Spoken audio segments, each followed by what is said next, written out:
If you're watching this video, chances are you're either looking to increase your current credit score or learn as much as possible so that you never have a bad credit score. If so, my name is Lizbet, and today I'm going to give you 3 basic rules to follow in order to obtain and maintain a healthy credit score.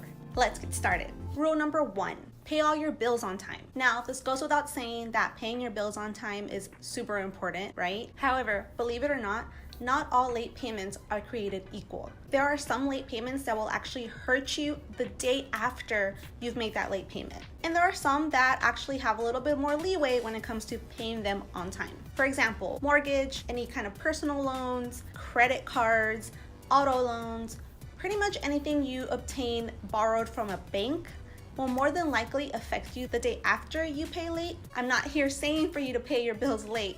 What I'm saying is that I know that sometimes life gets in the way, and there are times when you might only have enough money to pay one bill or the other. In that case, I would say if it's related to a bank, pay it first and pay the late fee for the other utility bill or your cell phone bill, because it will pay off in the long run when it comes to your credit score. Obviously, don't make this a routine because they can all pile on top of each other and turn way worse than what you intended it to be. Overall, of course, you want to pay all of your bills on time because this will definitely help in not having to worry about which bills make the worst damage on your credit. Rule number 2 is to keep your credit utilization to under 30%.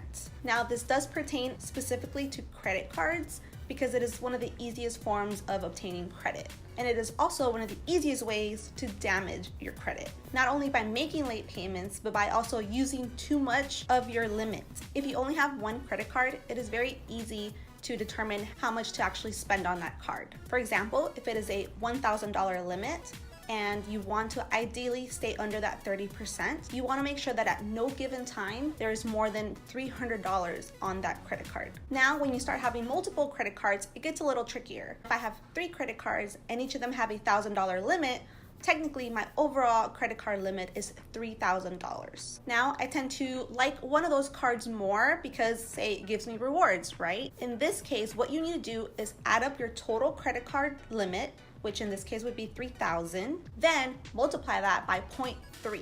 This gives us a grand total of $900. So as long as I am not using more than $900 throughout my 3 cards, I'm still under that 30%. This means that I can technically use up to $900 on my rewards credit card and still be under the 30% credit utilization limit. Keeping a 0 balance on the other 2 cards is not taboo, guys. Just make sure that you use it here and there randomly, because there is a chance that your credit card companies might actually lower your credit limit or close it altogether if you have not used it for a long period of time. I'll make sure to link my how to get the best out of your rewards credit card video down below for you. And rule number 3 is to only apply for credit when needed. Of course, turning 18 and starting to build your credit is a great reason to get a credit card, but it just means 1 and not 3 or 5 or more than that.